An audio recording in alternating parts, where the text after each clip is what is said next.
Radio Rec. It's on air. Bonsoir à tous et bonsoir à toutes, bienvenue dans Politiquement Incorrect, exceptionnellement le mardi cette semaine, et oui je dis c'est l'Ascension, et comme à chaque jour férié, l'université sera fermée. Après, si vous êtes capricieux, pas de souci, vous pouvez écouter cette émission en podcast jeudi, on n'y voit aucun inconvénient. Sans plus tarder, je vous propose de découvrir le programme de cette émission. Nous débuterons avec le réquisitoire. Les élus devraient-ils tous avoir un casier judiciaire vierge ? C'est la question que certains soulèvent. Plus de 300 métiers nécessitent aujourd'hui que cela soit le cas, mais pour être élu, les règles semblent plus souples. Nous ferons le point sur ce sujet, mais aussi sur la transparence de la vie politique française aujourd'hui. Mais fais ce qu'il te plaît, c'est en tout cas le cas d'une partie des Français qui décident de se passer de la sécurité sociale. Ils souscrivent alors à des assurances privées, à l'instar du modèle américain. Un peu rebelles ces Français, c'est ce que nous nous demanderons dans On en recause. Et vous, qu'en pensez-vous ? N'hésitez pas à réagir sur Facebook, Twitter et à politique@radio-rec.fr. Pendant ou après cette émission, nous relayerons vos avis. Enfin, coup de projecteur sur les conditions de visionnage des films. Je crois savoir que ce sujet est inspiré du livre Le parfum de la salle noire de Michel Ménil. Nelson nous en dira plus en fin d'émission. Nous sommes le mardi 3 mai 2016, Politiquement Incorrect numéro 121. C'est parti. Politiquement Incorrect. Le jeudi sur Radio Rec. Présenté par Nicolas.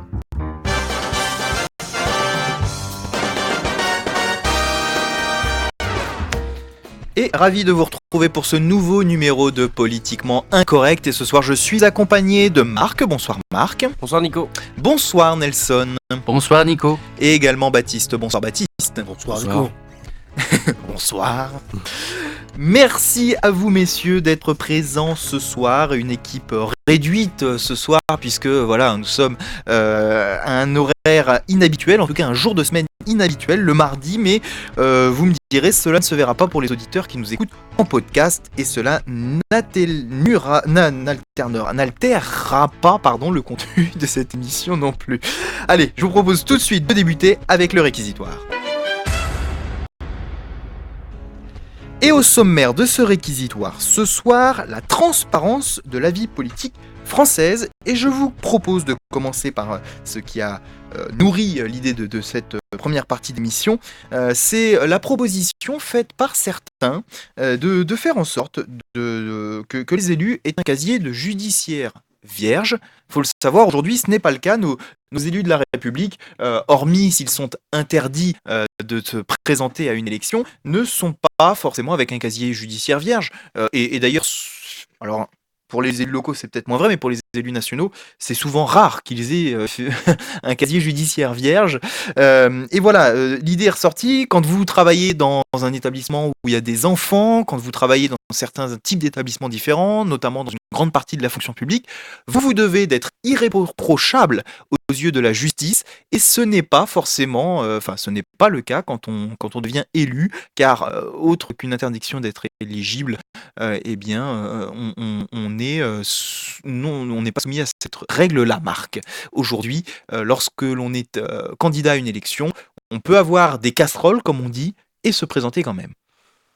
De toute façon, si oui, c'est vrai que tu le rappelais, si tous les hommes politiques en poste à des échelles supérieures, on va dire, parce que peut-être sur les échelles locales, quoique on a les Balkany comme grand exemple de la bouche.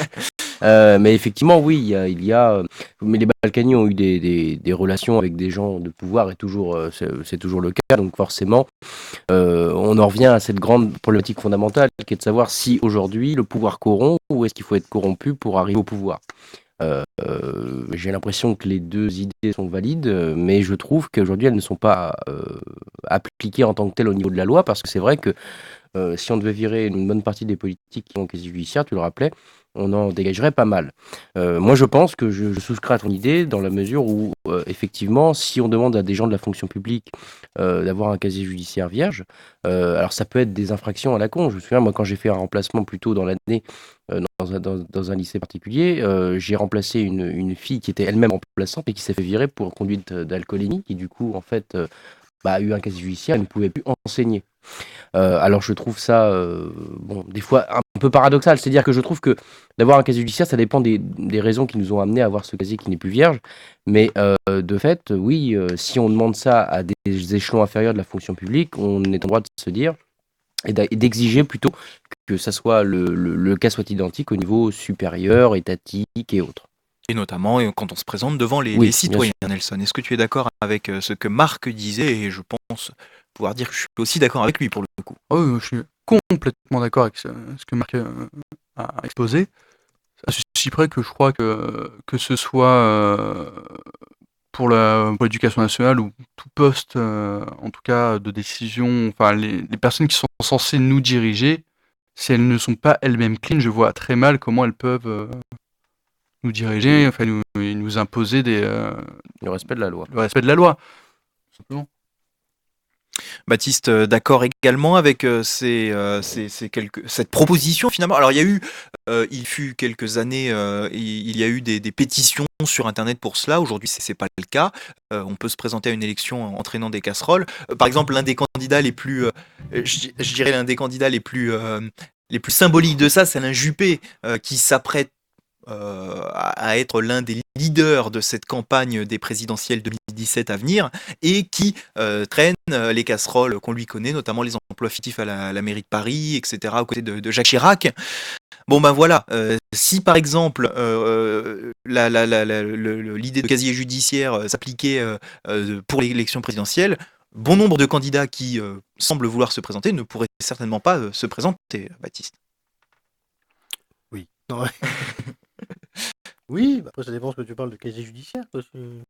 Des petits méfaits, genre de l'alcoolémie, des trucs comme ça. Oui, D'accord. alors on est d'accord, Je pense il y a qu'au bout d'un certaines moment, catégories de casier judiciaire et on demande il y a qu'une. certains délits plus importants que d'autres. Mais après, j'imagine qu'une fois que tu as suffisamment de pouvoir et d'influence, tu arrives à passer le temps. Tu arrives à un certain moment où il est possible que ça ne soit pas dans ton casier. Tu arrives à avoir un casier vierge, c'est pas pour autant que tu es innocent. C'est ça aussi. Nelson. Moi, ce qui m'interpelle un peu dans cette question-là, c'est que prenons l'exemple des élus, comme leur nom l'indique, ils sont élus, Mm. et par moment, on sait, enfin pour certains, on sait quand même, on est au courant, nous électeurs, de Oui, on est au courant de leur leur casserole. casier. Mm. Ça ne nous empêche pas de voter pour eux. Je prends, enfin en tête de liste, Sarkozy, il avait déjà quand même pas mal de casseroles au fion. Mais au moment où on vote pour Sarkozy, par exemple, à droite, j'ai envie de dire, il n'y a plus que lui. Enfin, il y en a plusieurs candidats de droite, mais je veux dire, Oui, non, mais enfin, il je est parle déjà pour des désigné primaires, par ses pairs et non exemple. plus, oui, dans le cadre des primaires. Mais je veux dire, il y a déjà une sélection auparavant, voire même dans le cadre des primaires que tu cites, quand il te reste 4 ou 5 candidats certainement en bout de course, voilà, tu as Attends, peut-être 4 ou 5 candidats qui sont plus ou moins trempés dans des affaires, non? Bah, oui, mais enfin bon, sur les 4 ou 5, il y a peut-être enfin, un ou deux autres en plus qui, eux, ne sont pas mouillés. Mm. Je suis d'accord. Bien sûr. C'est, après, on nous propose un choix qui n'est pas forcément reluisant.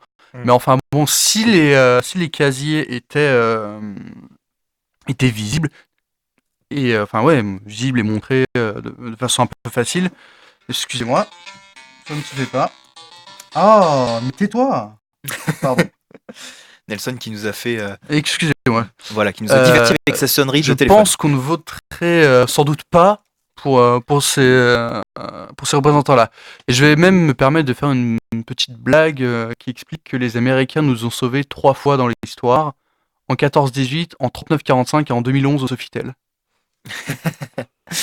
J'ai compris. Rapport à Dominique Strauss-Kahn qui Voilà. s'était fait prendre la main dans le sac, si je puis dire. La bite dans le sac, on dit souvent dans le milieu. Marc, tu j'aurais- souhaitais Oui. réagir à ce que disait Nelson. Je vais réagir à cette idée d'élection, tout simplement pour dire ceci. Quand vous votez pour des gens, vous votez pour effectivement des personnalités politiques, mais des personnalités politiques qui sont, à mon avis, les plus influentes et qui, du coup, peuvent accéder aux échelons supérieurs ou plutôt postuler aux échelons supérieurs. Les gens qui aujourd'hui sont présentés, c'est parce qu'ils sont poussés avant tout, non pas par les électeurs, mais par ceux qui pensent dans leur cercle qu'ils sont des potentiels vainqueurs. ça engendre une campagne, ça engendre de la communication, ça engendre tout un tas de réseaux qui permettent du marché jusqu'au discours jusqu'au discours préélection dans les médias de masse, toute une sorte de communication à grande échelle qui peut pousser au fait d'être partisan. Les débats sont faits d'une certaine façon qu'il faut adhérer ou ne pas adhérer. Il n'y a pas le choix il n'y a pas le choix, la raison n'a pas sa place ici avec un grand R. C'est-à-dire que le but est de nous faire adhérer et le fait de devenir partisans. En constatant ça, on a le droit de se dire que ce qui nous intéresse, c'est non pas de voter pour quelqu'un, mais de voter contre une idée qui est généralement celle de l'opposant.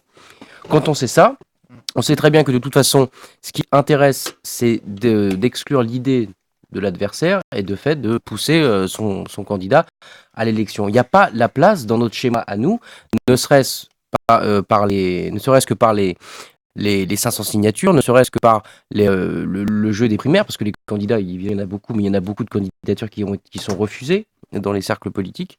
Et de fait, voilà, on est aujourd'hui dans l'ère de la masse, mais au sens partisan du terme. C'est-à-dire que, à part pour ceux qui ne votent pas ou ceux qui votent blanc, il y a un vote, non pas d'adhésion, mais un vote de contestation contre l'autre. C'est-à-dire que c'est pas si on votait uniquement sur le personnage, ce qu'il fait, ce qu'il représente, je pense qu'aucun candidat à l'échelon étatique ne pourrait être élu, ne serait-ce que par son casier judiciaire. Donc en tout cas, je trouve qu'il y a tout un réseau de communication repris de la petite échelle jusqu'à la grande échelle médiatique qui nous fait adhérer contre quelque chose et non pas pour un personnage qui serait l'incarnation de Jésus-Christ, l'auréole autour de la tête, etc. Donc, constatant ça, je trouve que le fait qu'aujourd'hui que ça ne soit pas demandé, qu'il n'y ait pas beaucoup de pétitions pour cette transparence, c'est assez logique parce que assez logique dans la période dans laquelle on est, où on est plus partisan que rationnel. Alors rappelons qu'il existe, Marc est fier de ce qu'il a dit, rappelons qu'il existe 3 bulletins du casier judiciaire, 3 types d'extraits. Celui qui est le numéro 3 qui concerne les peines les plus graves, les condamnations pour crimes et délits supérieurs à 2 ans d'emprisonnement sans sursis, voilà, les condamnations prononcées par les juridictions étrangères, qui ne peut être délivré qu'à la personne concernée ou à son représentant légal et qui ne peut être délivré à un tiers. Celui-ci, c'est celui qui va rester à vie, entre guillemets, et qui concerne toutes les fautes. Mais il y a 2 autres types, il y a le numéro 2 et le numéro 1, et notamment le numéro 1, duquel sont épurées certaines condamnations au fur et à mesure. Et par exemple, si il n'était demandé celui-ci ou le numéro 2, eh bien, voilà, au fur et à mesure, comme disait Nelson tout à l'heure, il y a des choses qui disparaîtraient, les choses les plus petites, les choses voilà, qui dépassent une certaine date, et peut-être que c'est... Je crois que ça peut concerner ce que je disais justement avec l'alcoolémie tout à l'heure. Je crois que on n'a pas le droit d'enseigner pendant 5 ans. Ce qui veut peut-être dire que si on n'a pas le droit d'enseigner pendant 5 ans, ce qui veut peut-être dire justement qu'au bout de 5 ans, ça disparaît. Au même titre, je pense que sur les concours nationaux, on nous disait souvent quand on passait le bac, trichez pas, sinon pendant 5 ans, vous pouvez pas passer le permis, pas passer les... Pas 3 ans Ou peut-être 3 ans, mais je sais plus. En tout cas, pendant une certaine période, vous ne pouviez pas passer les concours nationaux. Donc effectivement, mais en tout cas, ça vous barre la route pendant... moi, j'étais resté sur l'idée de 5 ans. Peut-être que c'est moi, mais... Ce sont des peines différentes. Les interdictions sont prononcées en fonction des jurys. Donc en tout cas, certes, ça peut différer. Mais en tout cas, les événements qu'on révèle au niveau politique, ce sont des choses... Alors là, je ne sais pas qui sont soumis au système d'effacement annuel ou non, mais c'est des choses graves quand même. Enfin, graves dans le sens où vous ne pouvez pas exiger une tenue républicaine, parce que c'est le mot à la con, mais il sort tout le temps, une tenue républicaine, citoyenne, etc., en ayant vous-même un CV qui en fait vous fait rentrer sous le coup de la loi que vous exposez. Donc, mais le problème étant qu'aujourd'hui, les gens, encore une fois, ne s'intéressent pas aux personnages, ils s'intéressent aux symboles. Regardez, on a été, il n'y a pas très longtemps, à Nuit debout, voilà.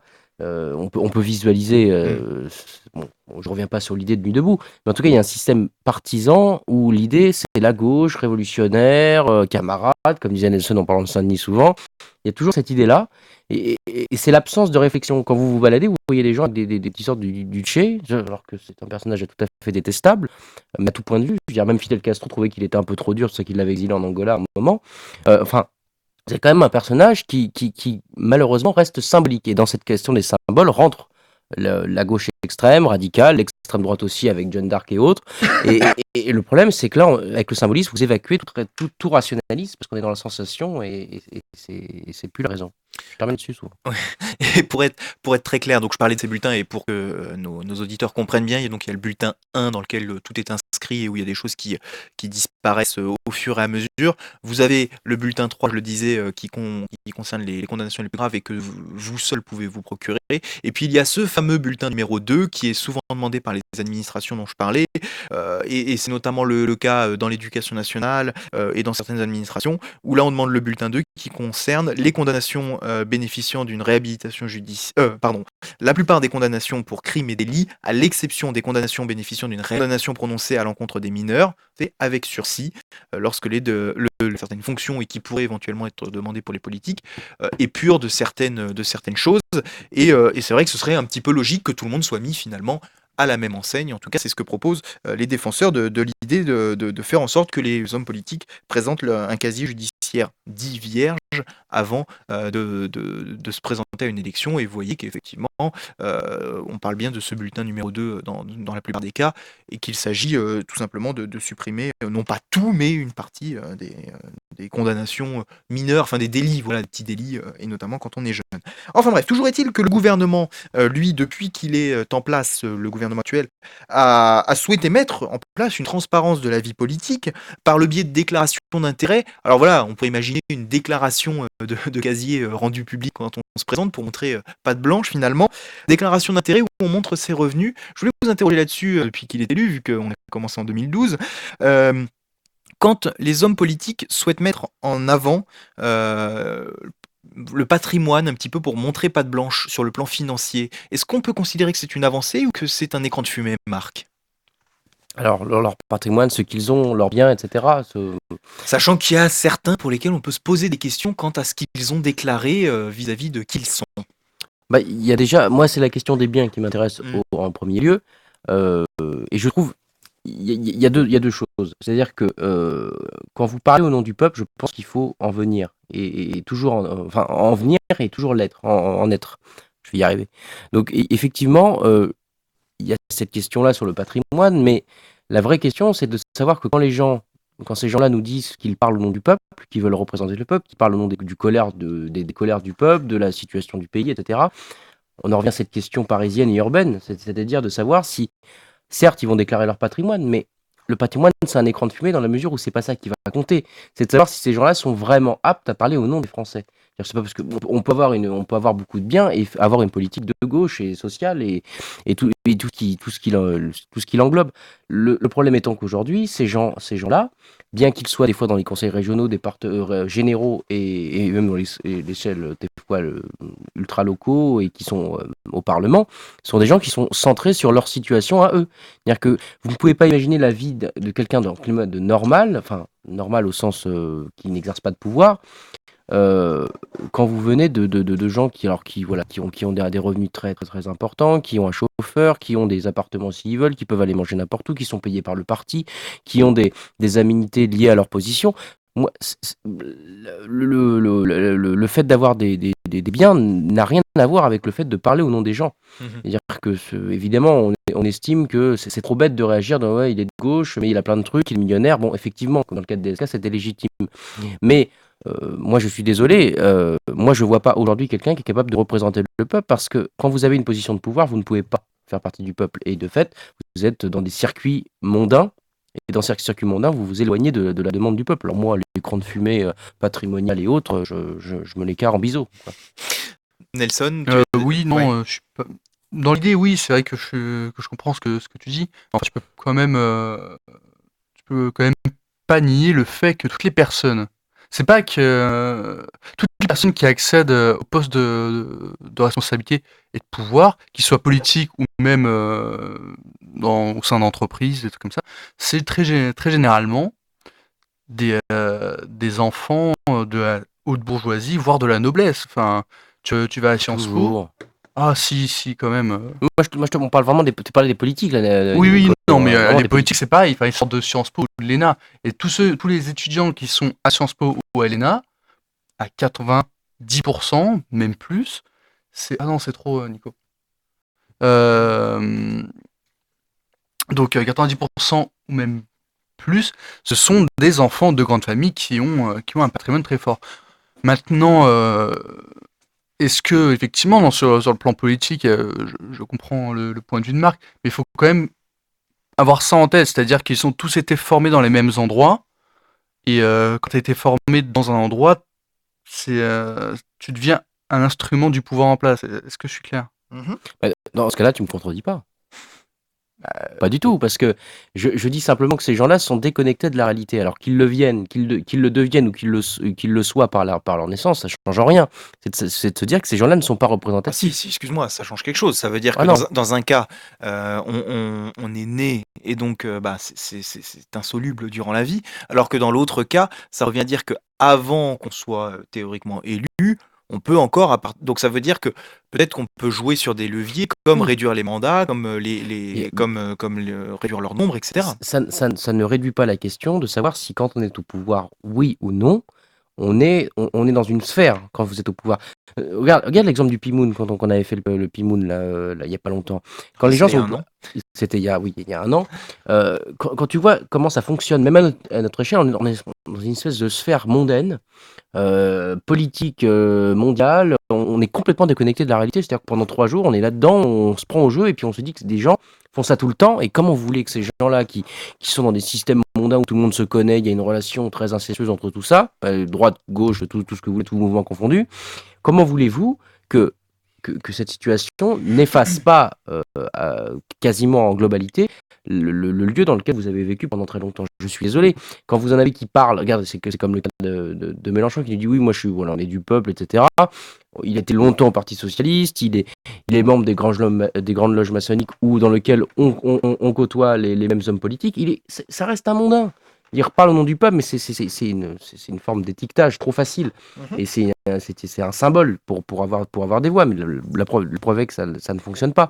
Donc je suis désolé, qu'on en provienne ou qu'on le devienne, le fait d'avoir ce milieu et cette position de pouvoir et ces richesses, cette mondanité qui vont ensemble finalement, ça vous fait totalement oublier la réalité. C'est-à-dire que si vous êtes habitué à aller à Paris, dans les grands dîners, etc., vous allez rarement revenir dans votre campagne le week-end pour faire 2-3 trucs.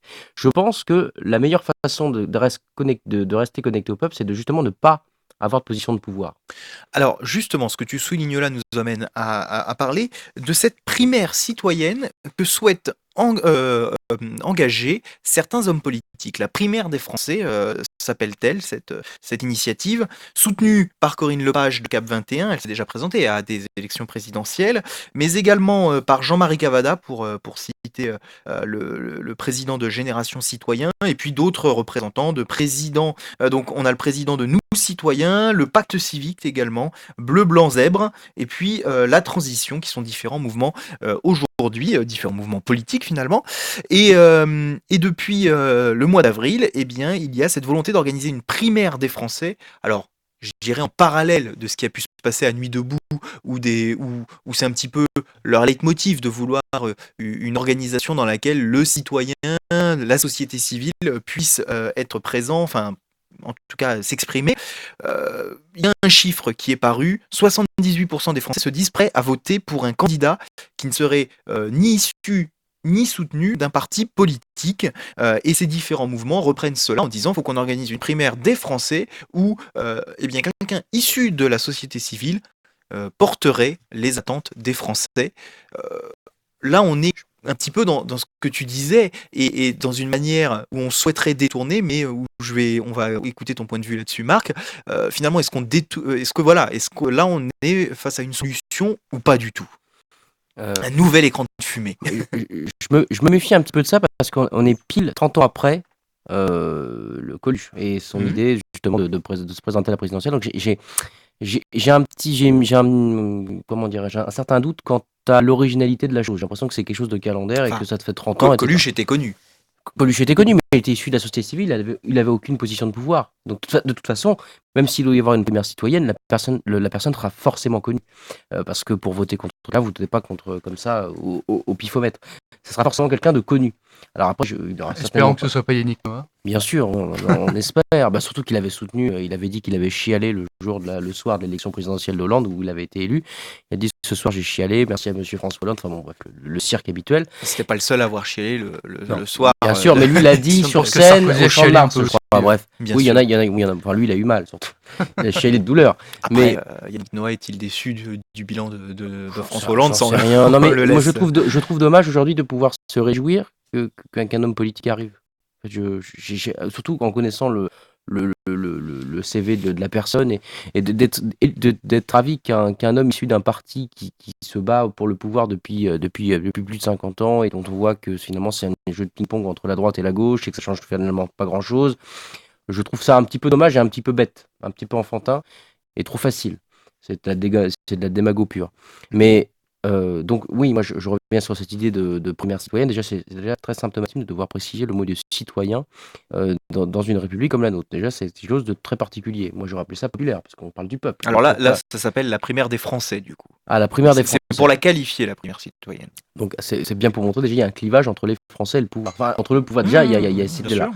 Mais en tout cas, je trouve que c'est plutôt logique. Mais le problème, Rappelons quand même que l'initiative est purement politique, mine de rien. Ce sont bien sûr, des chefs mais de, je le dis. des chefs de file et de mouvement qui la lancent. Donc forcément, on peut travailler sur la sémantique, voilà, la primaire des Français qu'on opposerait au pouvoir, c'est un objectif Mais bien, finalement. oui, Hein. bien Je veux sûr. dire, dans l'optique de ces mouvements, voilà, évidemment. Mais on aura de toute façon un scénario à la Coluche, parce que imaginons que quelqu'un arrive à finalement 70%, j'aime pas les sondages, mais là quand même le chiffre est quand même important, d'autant qu'ils ont dû faire ça à Paris, donc c'est quand même un haut lieu de la politique, enfin en règle générale, les villes, C'est 78% Atlantico qui a réalisé le sondage le 16 et 17 février 2016, donc c'est relativement récent, signalons-le. C'était avant Nuit debout, signalons-le aussi. Et on imagine que, enfin c'est un sondage et là pour Atlantico, pardon, et on imagine qu'il n'est pas que francilien ce sondage et qu'il est représentatif de la France, conformément aux dispositions qui sont prises généralement dans les sondages.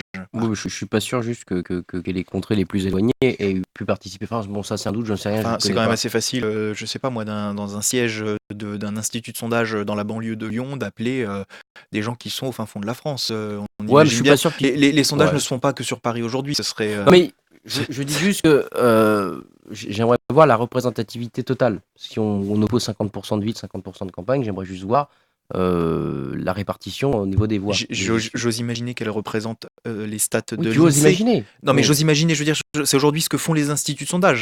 On pourra faire une chronique Bref. un jour sur la remise en question de leur méthode. Bref. Il se trouve qu'aujourd'hui, c'est relativement institué. On respecte Bon. les données de l'INSEE quand on réalise un sondage. C'est Dans le ce BABA. dans ce cas, bon, si c'est le BABA, alors admettons, prenons ce chiffre au pied de la lettre. Je dis que de toute façon, même s'il devait y avoir un personnage issu de la société civile au pouvoir, il sera de toute façon soumis à toutes les formes de pression. La pression, vous pouvez les mettre quand vous êtes où? Au pouvoir. Donc Coluche a Les reçu la même chose. signatures, les 500 signatures, Les par 500 exemple. signatures, bien Et puis évidemment. ensuite, Et- le temps de parole dans les médias. Oui, mais ça, à la limite, ça vient après. Déjà, il faudra déjà qu'ils sortent. Déjà, ce sera déjà la première chose.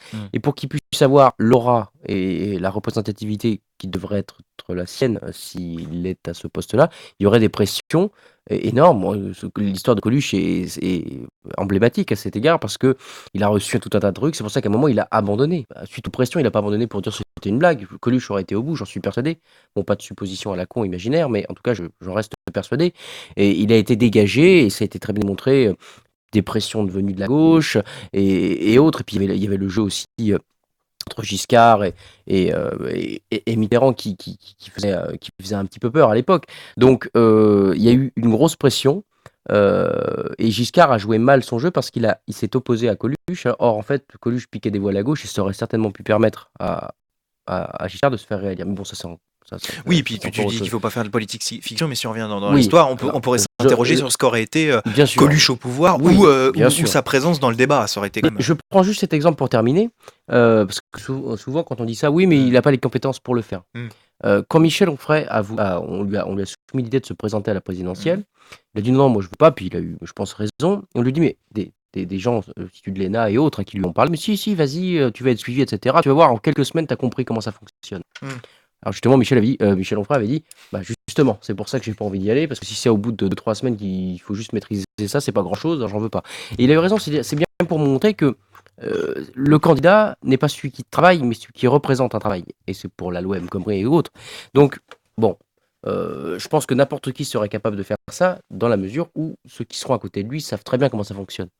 Mais il y aura des pressions, parce que si la gauche et la droite perdent, c'est tout un système qu'il faut revoir. Et je ne sais pas si la cinquième est prête. Je pense que si un jour ça arrive, la cinquième disparaîtra. Oui, alors ça, c'est un autre débat. Certains parlent d'une Oui. sixième république, et on aura peut-être l'occasion d'en reparler dans de futurs débats de politiquement incorrect. En tout cas, pour terminer cette partie un petit peu sur la transparence, et on a parlé de Nuit debout dans le cadre de cette partie de l'émission, faire peut-être un petit olé, attention, à la gestion des images sur Internet. Ça commence à sortir toutes ces images de CRS ou voire d'autres images, hein, de casseurs par exemple, qui viennent frapper des civils, ou des CRS avec une jambe ensanglantée ou une figure pareille, ensanglantée. Certains commencent à bien mettre en avant le fait que attention aux images que vous regardez sur les réseaux sociaux, dans certains médias même, et même à la télévision, j'irais même jusqu'à la télévision, qui pourtant est censée être contrôlée par rapport à ce qui peut se passer sur Twitter et Facebook. Attention à ces images, puisque certaines ne sont, pas forcément en France, même s'il y a marqué police, police c'est un mot qui n'est pas que français, et certaines images, ça a été démontré, ne viennent pas de la France quand elles sont datées d'aujourd'hui. Et puis encore pire, d'autres images, enfin encore pire, ou en tout cas autre élément, certaines images ne datent pas de 2016 et datent des années précédentes, de conflits précédents. Ça n'enlève rien, bien sûr, à l'atrocité des auteurs, de ce qu'ont fait les auteurs de ces images lorsqu'ils ont jeté des cailloux, des pavés sur les policiers ou ce genre de choses. Mais attention, tout ne vient pas de ce qui se passe en ce moment à Paris ou en France suite à Nuit debout. Il y a des violences policières, ça a été montré. Il y a des violences de la part des casseurs, évidemment. Il y a des affrontements, mais les images qui sont montrées ne sont pas forcément des images actuelles, et ça c'est important de le dire pour sensibiliser les gens à bien regarder les sources et à bien faire attention, et à surtout ne pas commenter des images qui seraient anciennes alors qu'on les montre comme si elles étaient d'aujourd'hui. Et puis autre image que vous avez peut-être pu voir sur les réseaux sociaux notamment, c'est cette image du véhicule brûlé. Alors je ne sais plus si c'est une Jaguar, je crois. Enfin bref, une voiture, voilà, où les commentaires ont tout de suite été de la part des gens de dire bon bah bien fait pour la gueule de ce riche homme qui a dû avoir cette belle voiture, ce chef d'entreprise encore qui a dû qui a laissé sa voiture alors qu'il y avait des manifs. Eh bien, le propriétaire de cette voiture, ça a fait le buzz sur les réseaux, le propriétaire a réagi en disant que non, pas du tout, il n'était pas chef d'entreprise, c'est un artisan. Son plaisir, c'est d'avoir de belles voitures. Il n'était pas au courant qu'il y avait une manif ce jour-là, c'était à Nantes, et bah, il a garé sa voiture pour aller gérer un truc je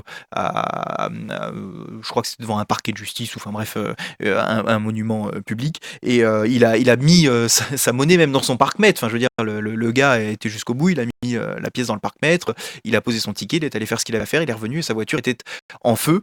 Et les gens sur Twitter, voilà, se sont lâchés en disant bah, bien fait pour sa gueule. Et en fin de compte, bah, c'est quelqu'un qui, j'ai presque envie de dire comme tout à chacun, a économisé pendant des mois pour pouvoir s'acheter un jour la voiture dont il avait envie. Et voilà, donc aujourd'hui, il s'est retourné contre les pouvoirs publics, forcément, puisque en plus, il avait croisé un policier pour dire je veux dire, il aurait peut-être bougé si on lui avait dit, mais il a croisé un policier. Le policier, à un moment, lui a dit écoutez, monsieur, garez pas votre voiture ici, c'est dangereux, il va y avoir des manifestants ou je ne sais quoi. Non, non, voilà, le gars a croisé un policier qui ne lui a strictement rien dit. Donc voilà, aujourd'hui, ce monsieur a tenu à réagir, et voilà, ça montre là encore que à dire plein de choses, à toujours commenter ce qui se passe, notamment sur les réseaux sociaux, bah faut être prudent, car on dit parfois des âneries, et les gens peuvent aussi être blessés derrière, et ça c'est quelque chose d'important à prendre en compte, parce que c'est facile d'écrire ce qu'on veut derrière son ordinateur, mais derrière ça peut avoir des conséquences. Nelson, je crois que c'est un sujet que tu connais bien, ça.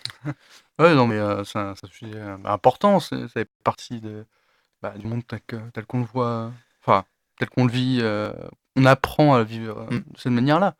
Donc, je pense que c'est quelque chose qu'il faut pas retirer.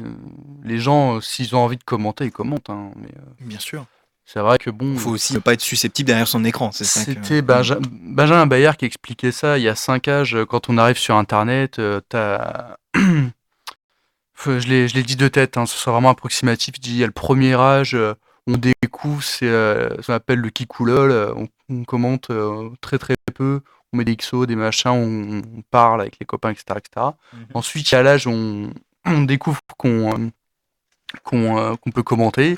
Et généralement, on écrit très gros, on dit des saloperies, on fait vraiment pas attention à ce qu'on raconte. Et ensuite, l'âge suivant, quand on a compris qu'on allait être lu et repris par des gens qui commentent de manière intelligente, on passe justement à un âge où on commente en développant, etc., etc., etc. Et puis après, on devient créateur, etc., etc., etc. Il y a 2, 3 autres âges encore derrière.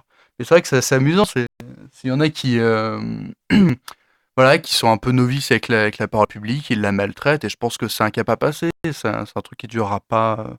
Enfin, il y en aura toujours, évidemment. Les gens qui cherchent une identité, ça, malheureusement, il y aura toujours. Mais bon, faut pas condamner ça plus que le reste, hein. Moi, ceux qui sont condamnables, c'est ceux qui ont brûlé la voiture, de toute façon. Évidemment. Merci en tout cas pour cette première partie. Ce que je vous propose, donc, c'est évidemment de bien vous renseigner, et c'est aussi valable pour cette primaire des Français. Si vous êtes intéressé, n'hésitez pas à vous rendre sur les différents sites qui en parlent. Et moi, ce que je vous propose, eh bien, c'est de passer à notre deuxième partie de l'émission.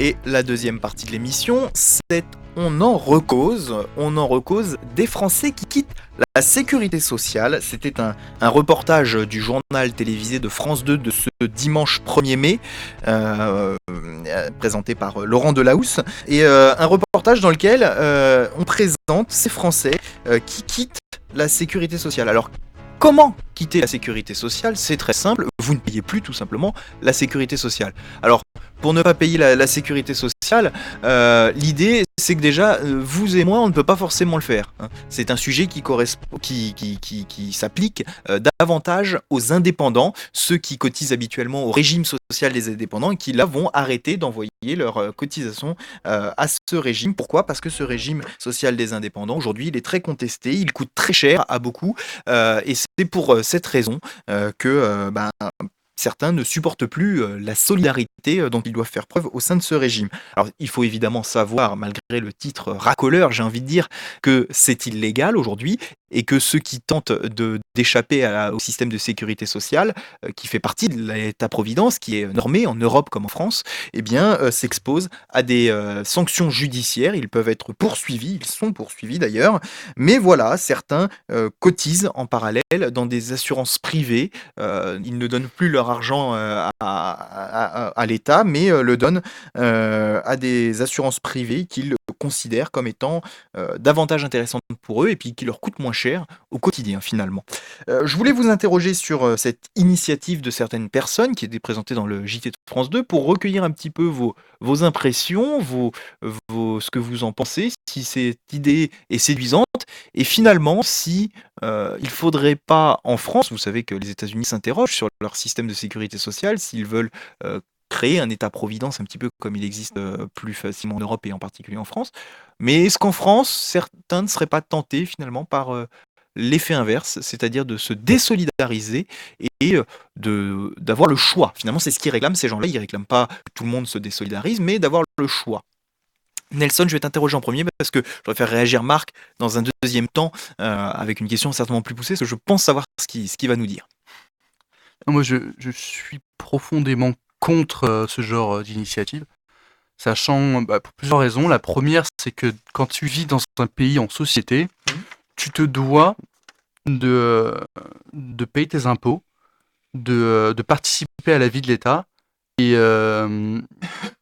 du coup payer ta sécurité sociale. Ça fait partie des chances qu'on a en France, malgré tout tous les problèmes que ça soulève. C'est quand même quelque chose, on a de la chance de l'avoir.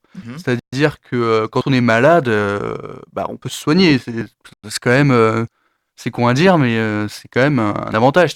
Quand on va aux États-Unis, ils ils prient les gens pour pas tomber malade parce que les frais médicaux, ça coûte une fortune. Mais c'est un truc même C'est pas ça, c'est que imaginable. tant qu'on va bien, ça nous coûte de l'argent, Oui, mais modérément, j'ai envie de dire, pour être protégé. Alors le jour où on est malade, ce sont des frais démesurés si on devait les prendre entièrement à notre charge, quoi. ouais, c'est ça. Mm. Et le truc, c'est que il y en a qui veulent se désolidariser de ça. Moi, je trouve que c'est, pour pas dire égoïste, je trouve ça stupide, tout simplement. Je crois que ces gens-là n'ont pas une grande conscience collective. Et ça fait très communiste de dire ça, hein, mais là, pour le coup, ça fait partie des chances qu'on a vraiment. Euh, je vois pas l'intérêt Mm. de faire ça. Ils vont dans des groupes privés, j'imagine. Ils remplacent la sécurité sociale par des groupes privés, Voilà, sûrement. étrangers, hein, forcément, puisque c'est Étrangers, pas évidemment. autorisé en France. Je trouve, quand tu vis en France, Mm. tu profites du système français. De toute façon, c'est un système économique français. Tu te dois de participer, comme tout le monde, de cotiser, de faire tout ce que tu as à faire. C'est ce que je considère comme étant normal. Et si tu le fais pas, alors là, pour l'instant, je vois pas le. Je, veux- je suis vraiment pas pour quitter le système de sécurité sociale. Ouais. Voilà. Alors, pour ceux qui préfèrent lire plutôt que de regarder les journaux télévisés, c'était Le Figaro aussi, le 14 octobre 2014, qui évoquait ce sujet-là. Alors, l'idée alors, il y a actuellement près de 500 procès, il faut le savoir. L'État incrimine près de 500 personnes actuellement. Pour cela, il y a évidemment bien plus de personnes qui ont envoyé leur courrier de résiliation à la sécurité sociale. Bon, alors, c'est sûr qu'à partir du moment où vous envoyez un courrier de résiliation à la sécurité sociale, elle est bien au courant que vous n'allez plus la payer, hein. Si c'était passé inaperçu que vous la payez plus, là au moins elle est bien au courant et elle peut du coup vous poursuivre. Mais c'est ce qui se fait. Ces gens-là considèrent que le système de retraite, le système de santé, c'est une escroquerie parce qu'en fin de compte, et il y a des spécialistes, hein, qui évoquent la chose dans des conférences en disant que bah voilà, grosso modo, vous avez plus de chances de cotiser plus que ce que ça va vous rapporter finalement. Et certains décident de sortir de ce système.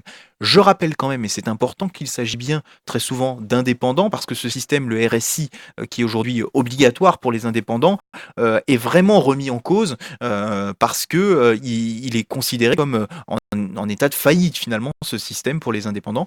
Et je dirais, anecdote que l'on peut relayer, les indépendants, l'une des professions principales chez les indépendants, c'est les médecins, et souvent ce sont les médecins qui arrêtent de payer leurs cotisations de sécurité sociale auprès Voilà. de l'État. Je sais pas si ça te fait réagir, Baptiste, cette idée de sortir aujourd'hui d'un système national comme ça et d'aller vers le privé pour se dire que finalement on paye pour soi, quoi. Je peux comprendre dans le fond ce que les gens qui sont dans cette démarche, je peux comprendre plus ou moins leur opinion un petit peu niveau financier. Après, voilà, c'est vrai que je rejoins un peu Nelson sur le coup du bon, bah voilà, t'es français, bah écoute, tu participes à la vie de l'État et de ses décisions et de tous les systèmes qui sont mis en place. Après, voilà, c'est pas des. Certes, si t'as de la chance d'être suffisamment en bonne santé pour jamais avoir besoin d'utiliser la sécurité sociale, tu cotises pas que pour toi aussi, quoi. Enfin, c'est un tout. Tu fais vivre ton pays, tu fais vivre l'État. Après, voilà, encore une fois, faut voir au niveau individuel aussi. Certes, c'est pas bien, mais bon, faut comprendre, faut essayer de se mettre un peu dans l'état d'esprit de ces personnes-là. Ils prennent une décision, bon, bah, après, c'est un risque aussi. C'est un risque pour eux. Alors ces personnes qui sont prises à la gorge, je dirais c'est comme ça qu'elles se définissent, par le système RSI. Du coup, il y a un blog, je quitte la sécu.blogspot.fr. Je le cite non pas pour inciter les gens à quitter la sécurité sociale, mais parce que le petit pavé d'introduction de ce blog, c'est le petit journal d'un libéral au sens philosophique et professionnel qui a tenté début 2013 de sortir du monopole de la sécurité sociale et qui a cessé son activité libérale fin 2014 pour devenir salarié, requalifié comme tel par l'URSSAF. Autrement dit, quand on est salarié, finalement, c'est plus facile parce qu'on est dans un moule où on n'a pas tant à payer. Et vraiment, aujourd'hui, ce qui est mis le doigt est pointé sur ce système du revenu social des indépendants, le RSI, Marc. Alors, tu as introduit tout à l'heure la question en disant je sais ce que Marc va répondre. Alors justement, j'aimerais savoir ce que tu penses. Alors, je pensais à un cours que nous avons certainement eu, alors pas forcément par les mêmes intervenants, mais sur Los Angeles. Los Angeles aux États-Unis, ville qui fait enfin une partie de la ville fait sécession, c'est-à-dire qu'en gros on a des gated communities, c'est-à-dire des parties fermées de la ville où les gens se replient sur soi, élisent leur propre gouvernement finalement, décident de leurs propres taxes, de leurs propres impôts. Et donc dans ce système, on a les riches d'un côté, les pauvres de l'autre. Et donc si on donnait le choix aujourd'hui de se séparer de la sécurité sociale, on aurait la sécurité sociale qui serait finalement la couverture médicale universelle, la CMU, hein, pour les pauvres, et on aurait un système d'assurance privé pour les riches, et ça va forcément à contresens avec un système unique pour tous dans lequel tout le monde est solidaire. J'aurais pas été aussi loin, mais de fait, oui, je suis assez j'allais dans ce sens-là, j'abondais dans ton sens, enfin, du coup, dans le sens ce que tu me portais comme idée. Je suis assez d'accord. Moi, je rejoins Nelson sur cette idée-là. Je trouve que les acquis sociaux, enfin, les acquis, encore à voir si ce sont des acquis, mais en tout cas, ce qu'on a acquis, notamment surtout après la Seconde Guerre mondiale, ce sont des acquis qui ont une portée universelle, qui ont une portée surtout à l'intérieur de la société.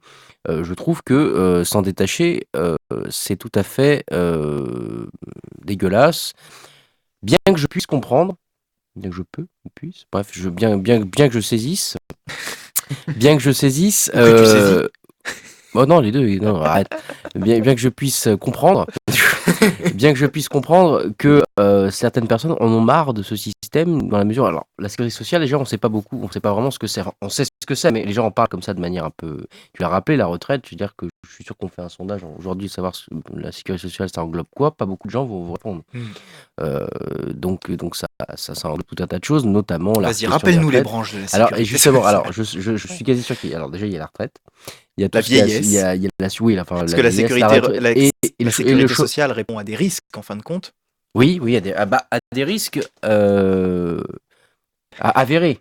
Enfin, Oui, c'est-à-dire que ce bien ne sûr. sont plus des risques dans Oui, le non, sens mais où. c'est le jargon, hein, Oui, Marie, non, on- j'ai on bien est pas en compris. train de- J'ai bien compris. En tout cas, voilà. Moi, je m'étais arrêté à l'idée de chômage, je m'étais arrêté à l'idée du chômage d'assurance maladie, et je m'étais arrêté sur l'idée de retraite. Je pense que c'est les piliers fondamentaux, je pense, à moins que tu vas me contredire. Bah, c'est un peu plus complexe que ça. La sécurité sociale, au sens où on l'entend aujourd'hui déjà, exclut finalement le chômage, qui est un système à part. Mais oui, au sens large, évidemment, la sécurité sociale l'inclut.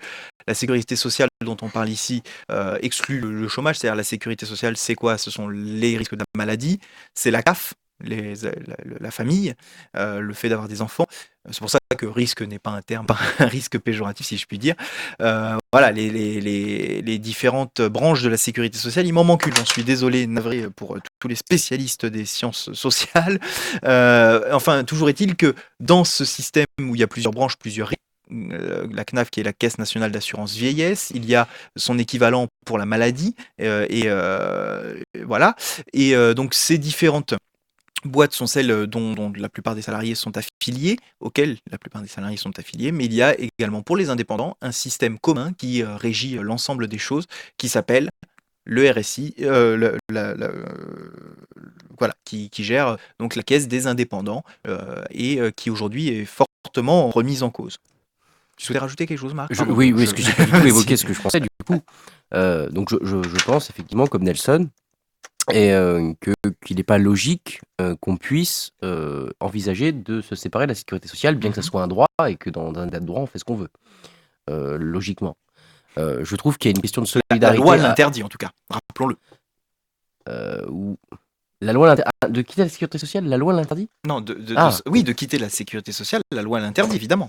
Ah bon? Bah, on n'a pas le droit de ne pas s'acquitter de ses cotisations Non mais sociales. bien sûr, non mais avoir le choix de ne plus en faire partie. Ah ben oui, c'est la même chose. Bah non, parce Si. que tu peux résilier. Non. Tu as rappelé Non, justement le- que tu pouvais. Non, j'ai dit qu'ils résiliaient, j'ai pas dit qu'ils avaient le droit de le faire. D'accord, ok. Faut m'écouter, Marc. Bon, bah, il y a une Je- forme de je- solidarité imposée, donc c'est quelque chose de. Alors, c'est dramatique. D'un point de vue allez, rationnel, je vais ressortir le terme, c'est dramatique. Mais pas grand chose à rajouter là-dessus. Je trouve juste que dans un état comme le nôtre, il n'est pas logique, effectivement, que des gens puissent avoir le choix, façon de parler, d'aller ailleurs, le loisir, l'option de se séparer de ce système qui est un fondement. Et je pense que ces gens-là ont une seule chose en tête, c'est qu'ils sont égocentrés dans le sens où ils ne pensent qu'à eux. Et c'est toujours quand ça va mal qu'on pense que. Enfin, c'est comme l'histoire de la maladie. On dit toujours que ça arrive qu'aux autres et pas à nous. Et c'est quand ça nous touche que finalement on prend conscience que ça peut nous arriver. Là, il y a une façon très facile, très, très, très bizarre et très égoïste de penser la chose, à savoir que bon, bah, pourquoi j'irai là-dedans? De toute façon, ça ne m'apporte pas de choix. Dans mon cas, ça ne m'apportera rien, on suppose. Or, on ne prend pas en compte, il y a une forme de, oui, de manque de maturité dans ce système-là. Et le problème étant, c'est que on est tous d'accord pour soutenir ça, mais ce qui nous fait détester ce système, c'est tout le côté administratif. On n'est pas remboursé quand il faut, on n'est pas ceci, on n'est pas cela. Oui, d'accord, c'est un système qui, selon oui, est très, à mon avis, très complexe, mais ça peut toujours nous servir. C'est comme le système des assurances. Vous dites, bah non, les assurances sont des voleurs, on est bien d'accord, parce qu'ils gagnent un pognon fou là-dessus, mais si on n'a pas d'assurance, déjà d'une, on ne pourrait pas rouler, et de deux yeux, s'il nous arrive un truc, on peut payer toute notre vie, si on tue quelqu'un et qu'on doit assurer les frais, etc. Donc il y a toujours cette question de, on ne sait jamais. Et beaucoup d'acquis qui sont les nôtres, acquis sociaux et autres, sont basés sur le on ne sait jamais. Et je pense que c'est une forme de sécurité, parce que si on ne sait pas, justement, on prend des assurances pour pouvoir, dans cette éventualité, assurer notre derrière, comme on dit. Donc, je trouve ça très dégueulasse. En tout cas, c'est le tribunal des affaires sociales qui règle ces différends avec la sécurité sociale. Pour être exhaustif sur les branches qu'on a évoquées de la sécurité sociale, et en fait je les avais, mais j'en avais juste pas séparé deux, comme il le fallait, j'avais un petit doute.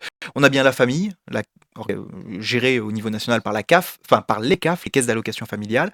Nous avons la retraite, gérée par la Caisse nationale d'assurance vieillesse.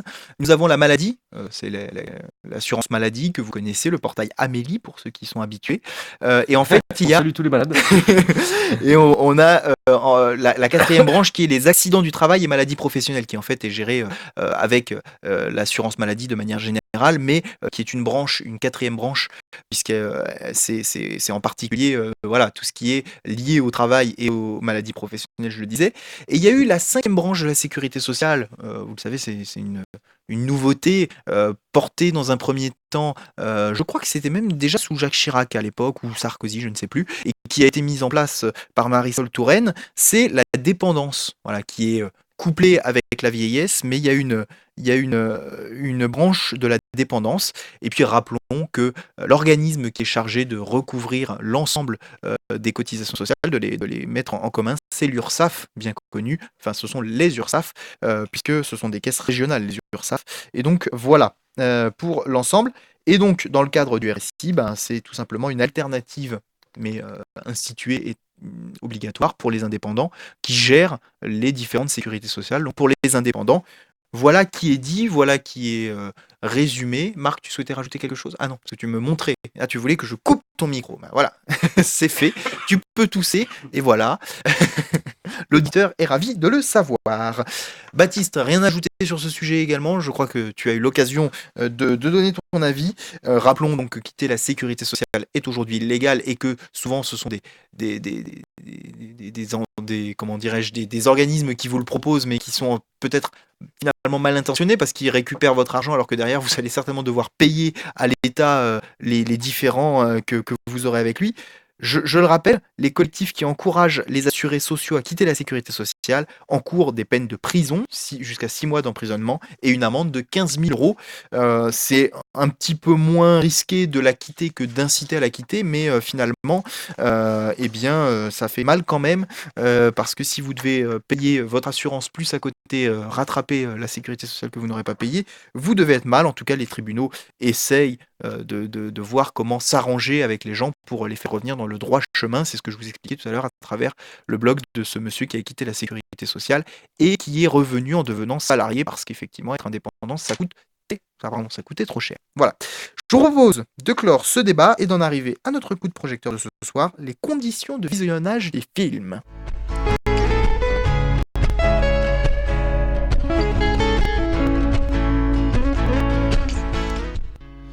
Et c'est la parole, non pas à l'accusé, mais à Nelson.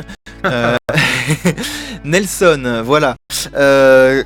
On va au cinéma, on est dans son canapé, il y a différentes façon de consommer les films, de les regarder. Qu'est-ce qui est le mieux, qu'est-ce qui est le moins bien? Enfin bref, dis-nous tout. Est-ce qu'il vaut mieux être Sur à la le maison avec le ciné. popcorn? Est-ce qu'il vaut mieux être au cinéma et dans une salle bien noire, mais dans laquelle C'est autre chose. dans laquelle voilà, alors il paraît qu'aujourd'hui de plus en plus de gens n'hésitent pas à consulter leur SMS au cinéma, voire même carrément à téléphoner quoi. Ah oui, c'est vrai. Oui, oui, oui. Mais ouais, donc la question, ouais, tu as très très bien posé. Je te remercie comme ça. Il est fort. hein. Le but quand je pose bien une question, c'est de rebondir dessus parce que Et oui. sinon bah, on foire le truc quoi. Oui, donc non, en ce qui concerne les SMS, c'est vrai. Moi, personnellement, ça m'arrive de le faire. Généralement, je baisse la luminosité du téléphone pour éviter de gêner les gens. Après, voilà, c'est aussi l'intérêt d'aller voir un film en salle de cinéma, c'est-à-dire de voir un film de manière collective. C'est pour ça aussi qu'il y a beaucoup de gens qui préfèrent regarder des films chez eux, devant leur télévision, le prime time du soir, ou film en DVD ou Blu-ray ou ce que vous voulez. Et là où il y a là où ça tique un peu, en tout cas dans le monde du cinéma et de l'exploitation de salles, ce qui pique un peu plus, c'est de regarder des films, pardon, c'est pas très joli, de regarder des films directement en streaming sur son ordinateur, avec une qualité un peu dégueulasse. Là, on te vendra, un exploitant te vendra alors que voir un film en 4K ou en 2,5K, parce que c'est la norme en France, sur un bel écran avec des sièges pas toujours confortables, mais voilà, avec une belle version, c'est quand même mieux. Et c'est vrai que moi, personnellement, d'expérience, et c'est quelque chose que je retrouve un peu dans mon entourage, quand on regarde un film au cinéma, c'est-à-dire dans les bonnes conditions, quand tu as bien pu choisir ta place aussi, c'est vrai que c'est quand même, t'es plus dans le film. Tu prends vraiment toute l'ampleur du film. Ça marche pas pour tous, hein. Il y a certains films, honnêtement, que tu les vois en salle ou chez toi, il n'y a pas de différence, hein. Je pense que Les Visiteurs 3, voilà. L'acharnement contre les Visiteurs 3 était prohibé. Ah, mais D'ailleurs, absolument. les visiteurs, je te coupe, mais par mois, ils vont pas rentrer dans leurs frais. Ils Ah, sont à peu près à oui. 2 millions d'entrées, et le Mais film attendez, leur j'y a suis pas coûté encore allé. 14 millions, quelque chose comme ça. Donc voilà, c'est une bonne nouvelle pour le cinéma. Ah oui. Non, c'est une mauvaise nouvelle pour le cinéma parce que si le cinéma va devoir financer le fiasco, et donc du coup c'est les autres films qui vont être privés de ça, si j'ai bien compris le mode de financement, on laisse pas tomber. Non, une mais œuvre. oui, il y a de ça. Bah, enfin bon, le CNC, ils ont du blé, donc je suis pas trop inquiet pour eux. Par contre, là où c'est une bonne chose, c'est que là, ils Ils vont pas en plus faire de un thunes. quatrième. Ouais, voilà, ils vont pas nous en faire un quatrième, ou alors s'ils en font un, ils vont vraiment y réfléchir à deux fois. Donc peut-être lire le scénario avant de le faire.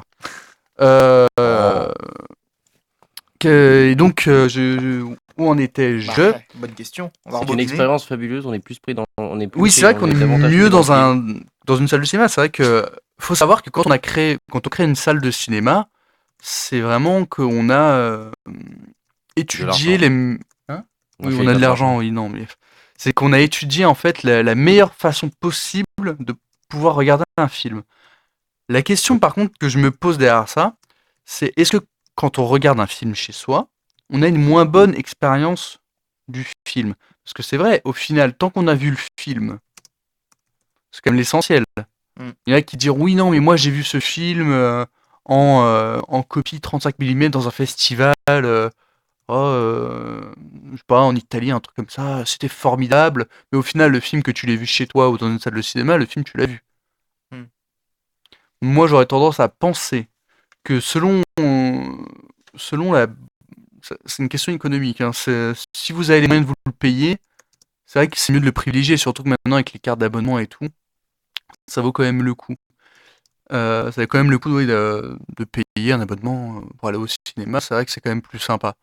Surtout pour voir des films blockbusters. Moi, c'est plus aller voir des films un peu d'auteur qui sont lents. C'est vrai que les regarder chez soi, tu vas très vite être tenté de faire quelque chose d'autre. Surtout si c'était sur ton ordinateur, tu vas aller voir sur Facebook, tu vas aller faire ci, tu vas aller faire un autre truc. Bon. Tandis que quand t'es dans une salle de cinéma, bah t'as payé ta place, tu restes jusqu'à la fin, quoi. Et puis bon, ça peut aussi se retourner contre toi. Quand tu t'attends à un film super bien et que tu te retrouves avec Les Visiteurs 3, t'as vite envie de sortir de la salle. Mais comme t'as payé ta place, bah, tu vas rester jusqu'à la fin. Bon. C'est euh, c'est quelque chose qu'il faut. Merci Marc. Il faut pas forcer les gens à aller au cinéma. Mais c'est vrai que si vous pouvez voir le film avant et le revoir au cinéma parce que c'est mieux. Donc j'en viens à cette espèce de question. Donc, est-ce que ça retire l'intérêt d'un film que de ne pas le voir dans une salle de cinéma? Et donc la réponse, selon Faut toi. répondre. Oui. Oui. Alors, on va demander peut-être commencer, puisqu'on est des... Non, non, mais je voudrais pas qu'on ait des arguments de spécialistes avant de répondre, toi et moi, Marc. Et, Oui, c'est et la vrai. question de Nelson est très intéressante, et donc je pense on va se prêter au jeu d'y répondre avant d'interroger Baptiste, et puis de redonner ensuite la parole à Nelson. Qu'est-ce que tu en penses, toi, Marc? Alors déjà, voilà, comme ça a été dit en off et par Nelson après, ça dépend des films. Moi, à titre personnel, je vois pas l'intérêt de voir. Alors, ce que tu as fait les films d'auteur, moi je sais pas les catégoriser, donc je pourrais pas dire, mais de voir un film qui raconte une histoire d'amis entre. Enfin, je sais pas, je résume très grossièrement. Voir une histoire un petit peu non sensationnelle avec pas beaucoup d'effets spéciaux ou autre, je vois pas trop l'intérêt. D'autant que c'est des films qui passent très bien peut-être le dimanche soir sur TF1 ou autre. Je vois pas vraiment l'intérêt. Quand c'est des films un peu plus, alors bon, étant donné que je ne connais rien, j'ai pas une culture cinématographique très développée. Si je m'arrête à Star Wars, au Seigneur des Anneaux, qui sont, je pense, des réussites, je trouve qu'on perd quelque chose, même si le film nous captive tellement que qu'on le voit au cinéma ou pas, on sera toujours intéressé. Moi, ce qui m'intéresse dans le cas du cinéma, c'est déjà, à titre personnel, d'être assis dans une salle complètement au noir, ce qui nous permet, je trouve, de complètement capter. Alors après, on peut toujours fermer ses volets dans une ambiance totalement cinématographique chez soi, c'est vrai, mais aussi le son. C'est vrai qu'il y a une façon plus appréciable de regarder un film quand on voit par exemple qu'un son passe de la gauche vers la droite. Enfin, ça doit être, je sais pas comment on appelle ça, mais ça doit avoir Digital Surround, Ouais, 7.1. en tout cas, l'idée d'un home cinéma, mais version cinéma, quoi. En gros, je sais, enfin, un home cinéma autant que tel. Donc, Ouais, bah alors, ah oui, home cinéma. Ah, bah, c'est vrai que j'ai jamais fait je m'étais jamais fait fait la réflexion. Ah oui, d'accord. Ah oui, en fait, maison. Ah d'accord, bah, je viens de comprendre à quoi ça. Ouais, voilà. Donc, le fait d'être au c'est cinéma, intéressant. d'un point de vue sonore, moi, ça m'intéresse. Le fait que ce soit un grand écran, pas tellement. Je trouve que maintenant, en plus, les télés, on en a des fois des pas chères et qui sont d'une qualité assez bonne, je trouve. Donc il y a rien à envier à ça. Donc, moi, c'est plus le fait d'être vraiment capté par le noir, par les sièges, par l'effet aussi que ça fasse une sortie, et aussi par le son qui nous plonge là-dedans, si bien que on a l'impression que le son vient des fois de derrière, devant, que ça passe, qu'il est crescendo et décrescendo quand il passe. Par exemple, un avion qui passe, on a un peu cette impression qu'il vient de passer au-dessus de nous, que dans un film où on voit qu'il vient de la télé finalement. Voilà pour cette ambiance-là. Mais en tout cas, encore une fois, ça dépend pour moi vraiment des films. Moi, je vois pas l'intérêt de voir un film où ça parle entre. Il y a par exemple ils ont passé ça il y a pas longtemps, mais par exemple, le cœur des hommes. Pas l'intérêt de voir le cinéma. Je vois pas non plus l'intérêt. Le seul intérêt qu'on peut avoir, c'est de voir un film avant les autres et de le voir tout de suite, parce que le cinéma sort et que voilà. Mais sinon, je vois pas trop l'intérêt. Par contre, sur des films, on a vu Mad Max. Je suis sûr que Nelson m'a montré Mad Max il y a un petit moment maintenant, mais j'ai beaucoup apprécié sur télé. Mais c'est vrai qu'avec tout ce qui s'y passe autour, les sons, les bagnoles, l'ambiance, je pense qu'on est plus capté au cinéma et aussi pour le 3D. Parce que moi, j'aime pas le 3D du tout au cinéma, mais j'ai fait l'expérience du 3D chez quelqu'un. Je trouve pas que ça soit magique, d'autant qu'il faut vraiment être dans le noir, j'ai l'impression. Enfin voilà, c'est vraiment l'idée juste quelqu'un qui regarde un film une fois tous les mois, quoi. Juste pour répondre rapidement sur la 3D, ça c'est justement quelque chose créé pour les exploitants, pour faire en sorte que les gens aillent voir les films. Reviennent au cinéma. Oui, ils reviennent dans les salles de cinéma parce que franchement, les télé 3D, C'est pas encore développé. c'est vraiment pas une réussite. Ils sont en train de travailler sur des 3D, des télé 3D sans lunettes, des trucs, des machins. Mais bon, parce que la 3D c'est quelque chose qui existe depuis très très très longtemps, hein. Déjà, on a des écrits qui parlent de films faits en 3D dans les années 10-20. Et il y a par exemple des films de propagande de l'Allemagne nazie qui ont été faits en 3D. Enfin, c'est vraiment une vieille histoire de la 3D. Et là, on nous fait passer ça comme quelque chose de révolutionnaire. Bon, c'est vrai que la 3D en soi, ça apporte pas grand-chose. J'ai jamais vu quelqu'un faire de la vraie mise en scène avec de la 3D, sauf pour faire un truc un peu sensationnel avec un truc explose, t'as les débris qui t'arrivent dans la figure. Bon. Mm. C'est plus une attraction Disney que réellement du cinéma, selon moi. Mais c'est vrai que c'est quelque chose qui a été fait pour amener les spectateurs à l'intérieur des salles. Alors pour répondre peut-être à ta question, je rejoindrais globalement l'avis de Marc qui est que pour aller voir un bon film où il y a des scènes d'action, où il y a un peu d'espace, où il y a, bah voilà, je pense à Star Wars, je pense à Jurassic World, des films comme ça, oui c'est sûr que ça vaut le coup d'aller au cinéma. Voir les visiteurs au cinéma, effectivement, payer sa place, je ne l'ai pas vu, je le précise, et je pense sincèrement que même s'il peut me décevoir comme il vous a déçu, j'aime bien ce genre de film, donc je vois pas spécialement intérêt. Bienvenue chez les Ch'tis, Les Visiteurs, Les Bronzés, des films comme ça, d'aller voir au cinéma. Or, si ce n'est que de les voir, parce que voilà, il y a un engouement, c'est sûr que je vois pas l'intérêt. Pour moi, un film que je vais voir au cinéma, c'est avant tout un film d'action où là, effectivement, je profite du son qui passe dans toutes les enceintes, où je profite du grand écran, voilà, de toutes les conditions du cinéma. Si c'est pour rigoler, autant être là déjà parce que vous allez pouvoir rigoler et rebondir sur les choses avec les gens avec lesquels vous êtes à la salle. Et donc voilà, je dirais que on est plus dans la retenue, alors qu'un bon film où ça fait peur, où il y a des actions, où il y a des choses comme ça, oui, d'aller le voir au cinéma, j'en vois l'intérêt. Les autres, je préfère les voir à la maison, où c'est plus détente, où j'ai pas besoin d'aller poireauter un quart d'heure, 20 minutes, une demi-heure avant le film, de voir toutes les pubs qu'il y a aussi dans ces films. Donc voilà, il y a des conditions différentes en fonction des différents types de films. Bah, tu seras surpris de savoir que les films les plus regardés par les Français, c'est des comédies pourtant. Oui, bien sûr. C'est ceux qui font le plus d'entrées en France parce que... Parce que les gens veulent aller voir ces films-là, c'est pas... Non, c'est plus bête que ça. C'est juste que quand tu vas au cinéma, c'est une sortie. Quand tu fais une sortie, tu vas rarement tout seul. Et quand on veut voir un film avec des copains, Non, mais général- c'est sûr. Oui, généralement, on tombe d'accord pour aller voir la petite comédie bon public. oui, mais Par exemple, le truc là, qu'est-ce qu'on a fait au bon Dieu, ce genre de truc. C'est vrai que le cinéma, avant tout, c'est quand même quelque chose, c'est une attraction et c'est quelque chose qu'on fait en public. je dis pas le contraire, Nelson. Je vais en voir moi-même. Je vais pas voir que Et des quand films tu vas les voir, tu y vas avec des gens. avec des gens. C'est pas, je suis pas en train de dire que je suis en train de parler des conditions qui font que, par exemple, je suis moins concrètement en ce moment, j'ai pas forcément le temps. S'il y avait eu un Jurassic World ou un Star Wars qui était sorti, j'aurais fait en sorte de libérer du temps pour aller au cinéma, pour aller le voir. Là, j'ai pas spécialement le temps. J'attends que les visiteurs sortent éventuellement ou je ne sais pas qui passe à la télé. Peut-être que j'irai le voir si l'occasion se présente, mais je ne vais pas provoquer cette occasion. Pour te répondre sur les chiffres qui sont indéniables, et je pense, enfin, ça me surprend pas si tu veux. Bon, déjà, il y a peut-être plus de comédies qui sortent que de films d'action, voilà. Et puis ce sont des comédies françaises, et puis il faut voir aussi le public du cinéma. On sait qu'aujourd'hui, on a un petit peu du mal à voir les jeunes au cinéma, et donc que si on tape sur les un peu plus vieux, effectivement, c'est normal de retrouver des comédies dans ce qui se voit le plus, des grands-parents qui vont au cinéma avec leurs enfants le mercredi. Voilà, ça me surprend pas de voir que ce sont des comédies plus que des Star Wars enfin, encore c'est le mauvais exemple parce qu'en plus il est super bien vu, mais voilà. Mais t'as vu, j'ai pas fait des études de sociaux pour rien.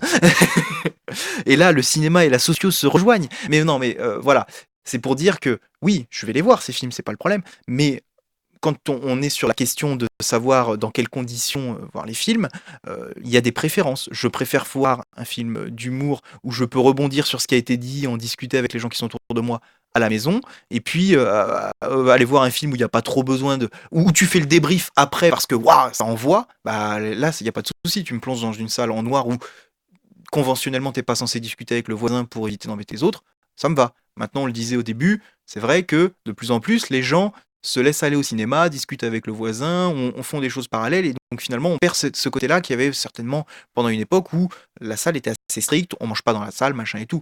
Il y a toujours eu des salles dans lesquelles on mangeait, mais je veux dire, les règles font des fois que c'est interdit, parce que on est des gens bien élevés, et que quand on va voir un film, on regarde le film et basta, quoi. Je te répondrai sur plusieurs choses. La première, c'est que il y a un phénomène sociologique qui font que les jeunes ne vont pas au cinéma, et ça a toujours été le cas pour plusieurs raisons. La première, c'est que les jeunes n'ont pas beaucoup d'argent.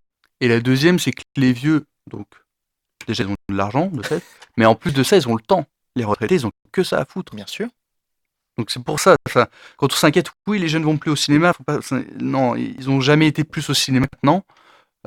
Surtout que maintenant, les jeunes, ils y vont de plus en plus, malgré Enfin, en Internet. tout cas, de l'époque, depuis les 30 ou 40 dernières années, quoi. Et deuxième chose, les gens, quand ils parlent au cinéma, ils font un choix très étrange. Dans les films d'action, les gens ne parlent pas, généralement, alors que ça fait du bruit, ils peuvent parler sans déranger personne. Les comédies, les gens parlent un peu, rigolent, mais bon, ça c'est normal. Mais Ils se font chier. non, les comédies, Vas-y, voilà. je te laisse continuer, pardon. Et là où les gens parlent le plus au cinéma, c'est dans les films d'épouvante, les films à suspense, des trucs comme ça. Ils ne Peut peuvent se pas. rassurer. C'est le stress, parce que c'est complètement idiot, alors que l'intérêt de ce genre de film, quand tu vas aller voir au cinéma, c'est justement de choper l'ambiance. Mais c'est un truc qui est amusant. Du coup, c'est quand tu veux voir un film d'horreur, que tu as vraiment envie d'être pris dans l'ambiance, faut y aller le matin quand il n'y a personne dans la salle. Maintenant, voilà, ou sinon, il y a certains films, par exemple, qui sont sortis au cinéma. Je pense par exemple au projet Blair Witch ou ce genre de truc en fan footage. Ça vaut quand même le coup de le regarder chez soi sur un petit écran pourri. Je sais que moi, quand j'ai retrouvé ma VHS de projet Blair Witch, j'étais très content de pouvoir le voir sur ma vieille télé cathodique, quoi. Il y a certains films qui marchent comme ça.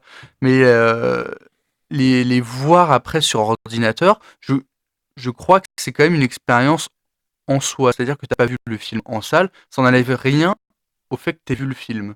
Oui, l'histoire en tout On cas a est la même. tendance à penser le contraire. Alors, Baptiste, que penses-tu sur ce débat nourri déjà des arguments de Marc, de moi-même, et puis évidemment de Nelson et de son introduction? Bah voilà, tout simplement. Alors moi, je suis pas un grand partisan du cinéma. C'est-à-dire que moi, c'est vrai que je passe... moi, j'ai Toi, tu les regardes principalement Ouais, sur ordinateur. ordinateur ou télévision, c'est pas le problème. Oui, bien sûr, à la maison. Tout est branché. En home cinéma. Ouais, j'ai pas encore le son, mais bientôt. Mais effectivement, moi, après, c'est vrai que je suis plus... parce que j'ai enchaîné beaucoup de mauvaises expériences au cinéma. Je trouve que ça a un peu perdu le respect, en fait, de cet événement. C'est vrai que le cinéma, maintenant, c'est plus une attraction qu'autre chose. Tu vas pas au cinéma pour voir un film, tu y vas vraiment pour passer le temps. Et c'est vrai que c'est assez problématique. Après, bon, c'est vrai que, encore une fois, ouais, ça dépend du film, ça dépend. Moi, contrairement à Nelson, voilà, un film d'auteur, j'ai pas spécialement envie de le voir au cinéma parce que j'ai pas envie de me sentir otage d'un film chiant. Moi, voilà, je sais qu'il y a des films, des films avec un rythme assez lent, où c'est énormément de dialogue, où ça demande un petit peu de réflexion. Alors moi un des films assez lents que j'ai vu récemment, enfin récemment, il y a un petit moment déjà, mais qui m'a fait un petit coup de cœur, voilà, ouais, exactement, Locke, où c'est un huis clos pendant 1 heure et demie, c'est un huis clos d'un mec dans une bagnole, qui fait que parler à d'autres gens, d'autres acteurs uniquement par téléphone. Et ça, c'est un film... Super film, ouais. Voilà, c'est un film que moi j'ai énormément aimé. Et putain, je me vois tellement pas voir ça, ce genre de film, dans une salle avec d'autres gens. Tu vois, il y a ce genre de film, c'est une sorte d'expérience que tu as envie de la faire tout seul. Tu as envie de passer ce moment avec toi-même, juste face au film. Et t'as pas spécialement envie d'avoir de. Même s'ils disent rien, les gens, et tu sais que leur présence suffit au final pour te parasiter un film. Et c'est le genre d'expérience c'est le genre de film voilà, que tu as envie de passer, que t'as envie de regarder tout seul. Après, voilà, moi je vais au cinéma uniquement pour voir les blockbusters ou les films que j'ai vraiment envie de voir. Récemment, je suis allé voir quoi? J'ai vu Batman contre Superman, j'ai vu Deadpool, j'ai vu Star Wars. Mais Les voilà, films dont on a parlé récemment dans l'émission. voilà les blockbusters, parce qu'après, c'est des films que j'ai envie de voir. Bon, déjà, j'ai envie de voir assez vite. J'ai pas forcément la patience d'attendre qu'ils sortent en torrent. Mais. Ou sinon, voilà, où c'est des films que, effectivement, parce que je sais que, par exemple, Avatar, hein, le cas d'Avatar, c'est un des premiers films qui a popularisé la 3D quand même. C'est le film qui a lancé la grosse 3D récemment, Voilà. les dernières années. Mais voilà, Avatar, je l'ai vu 3-4 fois au cinéma parce que je l'ai vu en IMAX 3D, en VO, voilà. D'ailleurs, la VO, c'est aussi un argument pour moi du cinéma. Le cinéma, j'y vais pas souvent parce que y a très peu de salles, malgré tout, à part à Paname ou à Paris, oui. voilà, à part à Paris où tu as des salles qui te donnent de la VO régulièrement. À Disney, tu as une séance de VO tous les 36 du mois. Et puis il y a des tartes. T'attends le samedi soir à 23h, t'as enfin ton film en VO. Ça peut être bien aussi, parce que d'un côté, ça éloigne les cons. Mais ça permet de. Non, mais franchement, la VO, ça permet de filtrer pas mal au final. Ça filtre énormément. Et bon, la dernière fois, je suis allé voir Batman contre Superman à Paris en VO. C'est pas pour autant qu'il y avait des glandus qui voulaient se taper avec d'autres gens dans la salle parce qu'ils avaient allumé leur téléphone, ils parlaient fort, ils faisaient n'importe quoi. Mais voilà. Parce que c'était en VO, ils voulaient leur téléphone. Ils s'en foutent. Mais non, mais en plus, donc, juste à la fin du film, en plus, pendant la grosse bataille à la fin, c'est là où ils ont commencé à foutre la merde. Il n'y avait pas de sens, quoi. En plus, qu'il y avait pas mal de longueur au début, ils pouvaient faire n'importe quoi. Mais voilà, mais moi, en gros, mon avis, c'est que le cinéma, ça dépend vraiment, mais c'est que je suis plus partisan du cinéma seul chez soi, peinard, en jogging, une bière fraîche. dans les conditions en fait de mon choix. Voilà. Ouais, mais enfin, quand tu parlais de la présence des autres, je te rappelle que le cinéma, enfin, t'es quand même censé être dans le noir, tu dois pas faire attention aux gens. Enfin, tout est fait en tout cas pour que tu te sentes toi avec le film, si tu veux. Effectivement, c'est une expérience collective, mais en soi, le cinéma, enfin, le, le procédé d'aller voir un film en salle, c'est justement que tu te sentes qu'il n'y ait plus rien d'autre autour, si tu veux. C'est ça qu'on veut faire. Non, mais Mais toi, tu peux partir avec cette intention. Le problème, c'est que les autres te rappellent qu'ils sont là des fois. voilà, le concept est fait pour, mais après les Ah gens oui, te pourrissent le truc. Moi, je vous prends un exemple au début quand j'allais au cinéma. Bon, je fréquentais pas énormément les cinémas, mais mon portable était sur vibreur, comme j'étais en cours, quand je suis en réunion. Voilà, bon, système de base. Sauf que quand on sent son portable vibrer, on est interrogé. Alors, deux choses. Un, soit on le sort et auquel cas on risque de perturber les autres. Je le signale, c'est perturbant de voir ces petites lumières, même si l'écran est baissé. Deuxième chose, soit je m'inquiète. Je me demande ce que peut être ce message ou pourquoi ça a vibré. Et donc ça perturbe mon visionnage du film pendant toute la fin. Donc ce que je fais maintenant, c'est que mon portable est en mode silencieux, enfin je supprime le vibreur, ou si vous voulez en mode avion, enfin voilà, n'importe quoi, mais qui fasse que je ne suis pas au courant de ce qui peut se passer sur mon portable, je ne le regarde pas pendant un film, et là je passe une bonne séance, sauf si un voisin allume le sien, mais voilà, où je passe une bonne séance, en ce qui me concerne, en tout cas, j'ai rien à me reprocher vis-à-vis des autres, et de moi-même, j'ai envie de dire, dans le cadre de la séance finalement. Enfin, c'est pour faire cette petite parenthèse sur voilà, les autres qui viennent te perturber alors que toi tu es dans des dispositions de je vais voir mon film dans mon noir et voilà quoi. oui, non, mais enfin, ça, c'est un phénomène qui est quand même récent. Sur l'histoire du cinéma, c'est quand même ces 16 dernières années. Bien Ça sûr. peut paraître long, mais c'est vrai que c'est un truc qui est très récent et qu'on n'avait pas avant. Mm. Donc on a découvert ça, voilà. Maintenant, c'est vrai que moi, je me suis habitué. Enfin, je m'en fous, je regarde vite fait. Ouais, je m'inquiète pas plus de ça, de ce qui se passe sur mon téléphone. Si on m'appelle, je réponds pas. Après, je peux comprendre que ça puisse perturber. Mm. Enfin, c'est un entraînement, si tu veux. Enfin, il faut avoir l'habitude. C'est pour ça qu'il y a quand même des gens qui sont des, j'allais dire des professionnels du cinéma, mais c'est un peu, ouais, ce qu'on appelle les vrais cinéphiles, entre grosses guillemets, du vrai. C'est les gens qui passent tous les jours ils vont au cinéma, qui ont leur place dans leur cinéma, et qui là, faut pas faire de bruit, qui ont leur truc, etc. etc. Mais c'est. Enfin,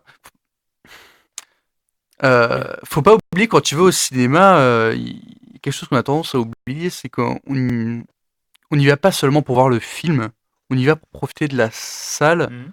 C'est quelque chose qu'on a beaucoup tendance à oublier quand on parle d'un film, de ses sorties, de savoir s'il a bien marché ou pas. Et faudrait encourager le CNC, parce qu'il ne le fait pas, à faire des sondages sur les téléchargements des films, à faire enfin, des sondages sur qui les télécharge, comment il le télécharge, s'il les regarde en streaming ou s'il est prêt en torrent ou des trucs comme ça. Ça, c'est quelque chose qu'il faudrait faire, c'est quelque chose qui n'est pas fait par le CNC. Je crois que c'est assez important à faire pour bien savoir comment vendre un film, parce que bon, ça fonctionne, il n'y a pas de souci, mais ça fonctionnerait peut-être encore mieux si on avait ces informations-là. Ah, un petit tour de table sur, puisqu'on est sur les conditions de visionnage d'un film, la meilleure place au cinéma. Moi? Ouais. Généralement, c'est au milieu.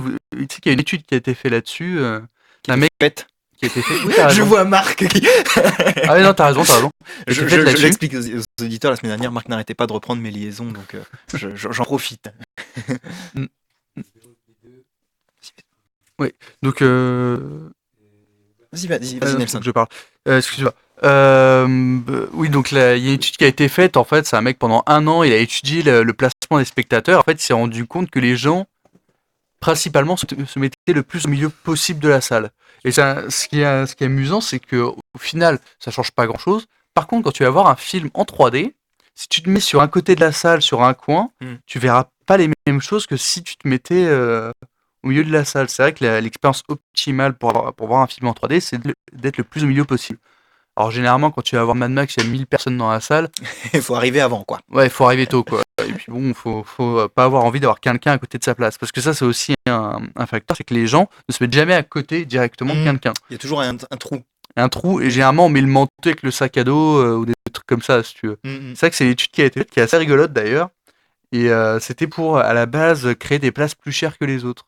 Parce que si tu regardes, ça a été fait d'ailleurs au cinéma de Gaumont Disney. Dans la salle 1, il y a les places d'e-box. Oui, C'est dans, tout- dans les meilleures conditions, quoi. On est bien C'est au ça, milieu, ouais, limite on vous apporte le popcorn par C'est une ça, hôtesse. mais- enfin.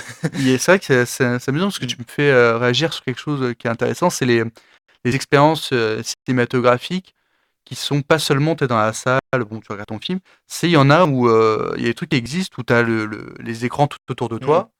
Tu as par exemple, ils avaient fait des projections de l'Odyssée de Pi où les gens étaient dans une piscine sur des bateaux pendant le film. Il y a plein de trucs comme ça qui sont. Pas la gerbe.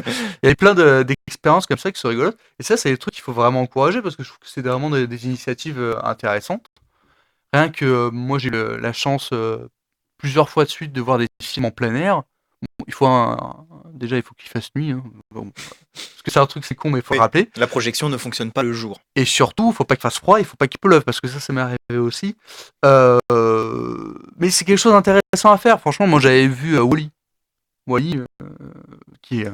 J'ai vu dans Ça une se passe. décharge. C'est sympa. Non, mais je l'ai vu en plein air, quand ils sont dans l'espace, que t'as le ciel et tout au-dessus. Franchement, putain, ça claque, quoi. Enfin, c'est quand même vachement bien.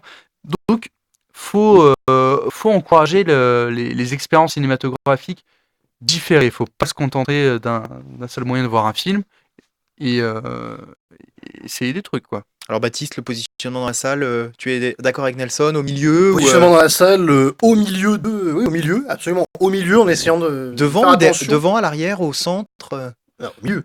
au milieu, quoi. Vraiment au milieu de la Avec ton pièce, maître et tout. en tu faisant es- attention à n'avoir personne derrière soi, personne sur les côtés. Ça, t'as pas de coup de pied dans le dossier Ah oui. et t'as personne pour te piquer tes accoudoirs.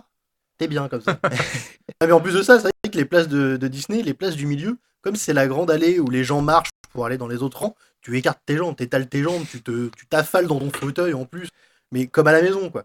Et après, c'est ça. Après, c'est vrai que tout ce que Nelson m'a fait penser à ça, effectivement. C'est que tu vas au cinéma, c'est que tu vas voir un film dans des conditions que t'as pas chez toi forcément. Mm. C'est vrai que tu y vas quand même aussi pour profiter du matos de la salle, quoi. Et puis Tu vas tu, pour avoir tu payes quoi le tiers d'un DVD, donc ça a intérêt à être bien, quoi. Oui, tu Hein, payes un parce que tiers le de DVD, DVD tu le pour regardes jamais combien revoir le film. Voilà, c'est après, ça. C'est dommage. Moi, j'aime Et bien encore, regarder je des dis films le plusieurs tiers, fois. ça dépend, hein, mais Non, attends, Disney là, 15 balles la place. 16 c'est euros, je crois, en IMAX 3D. Ouais, c'est un truc comme ça. Ah oui, non, c'est même plus, hein, je crois. non, Hein. c'est 16 euros, j'ai regardé il y a pas Genre longtemps. plein tarif. Ouais, plein de tarifs. 16 euros. Non, mais 16 euros, c'est énorme. Ah oui, c'est énorme. Ah, on Après, pourra, moi, on je m'en pourra, fiche on parce pourra que parler j'ai des le- tarifs j'ai la carte, mais du cinéma ça, c'est un dans truc une qui est, prochaine, qui est vachement bien. ouais, hein. Ah, il faudrait que pour la prochaine fois. Ouais, Ouais, ok, c'est bon. on prépare quelque chose sur les tarifs au cinéma. Marc, pour terminer le tour de table, sur le positionnement dans la salle, pro du milieu ou Moi, un tout au petit fond, côté à non. droite. Tout au fond ou sur les côtés. Ah oui, carrément. Parce qu'au fond, il y a Au fond, généralement. je suis d'accord parce que, bon, moi qui porte des lunettes, c'est vrai que des fois, j'aime bien voir l'écran entier. Je pourrais pas me mettre devant, par exemple, parce que j'ai l'impression de pas tout voir de l'écran. Donc c'est vrai qu'il faut que j'ai un peu de recul, mais Alors bon, jamais sur le- devant, ouais. mais jamais devant. Toujours, j'aime bien être toujours au fond. C'est comme la dernière fois. Marc, Ouais, jamais ouais. devant, toujours derrière. Voilà. Ou sur les côtés. Ou sur les côtés, j'aime bien parce qu'il n'y a jamais personne. D'accord. Donc il n'y a pas le bruit du popcorn, il y a pas. Ou alors il y a le mien seulement. Donc ça, je m'en fous à la limite. Si ça m'embête, j'arrête de bouffer.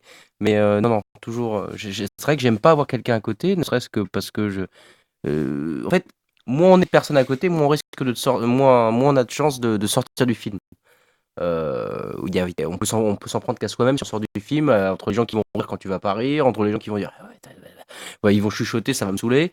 Donc non, tout au fond c'est très bien et tout au fond à droite c'est bien aussi. Mais en revenant Nelson, pour rapidement, conclure, ouais. je vous encourage à faire un petit jeu. Quand vous êtes au cinéma la prochaine fois, Prenez votre doigt, vous prenez votre mettez-le doigt, sur le. je pense que vous allez rigoler. D'accord. C'est tout. Merci. Ouais, un test à faire, bien sûr, pour nos auditeurs. Prenez-en bonne note et puis racontez-nous votre expérience du cinéma en faisant ce petit texte sur nos réseaux sociaux, Facebook, Twitter, bien évidemment. On sera ravis de relayer les résultats de ce sondage réalisé sur un panel représentatif, Marc. Tant mieux. En tout cas, merci d'avoir été avec nous ce soir. Merci à Marc, merci à Nelson, merci à Baptiste. Un salut amical à tous nos camarades de par le monde et qui participent à cette émission. Et en ce début du mois de mai, on souhaite un bon courage à tous ceux qui ont des examens en cours ou à venir. Ne lâchez rien. Nous, on continue de vous accompagner jusqu'à la fin du mois. Toujours debout. Pardon. Rassurez-vous. Un petit coucou à Renaud, et puis un petit coucou à notre ami de la sécurité qui est venu nous voir pendant l'émission et qui, voilà, c'est ça qui a quelques instants nous a un petit peu perturbé.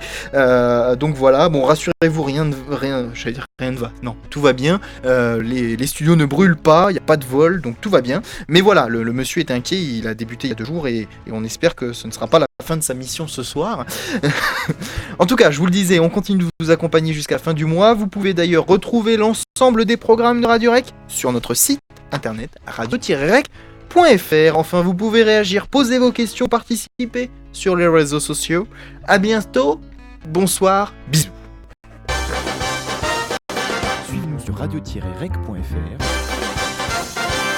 Retrouvez-nous sur Facebook et Twitter. Partagez l'émission sur YouTube.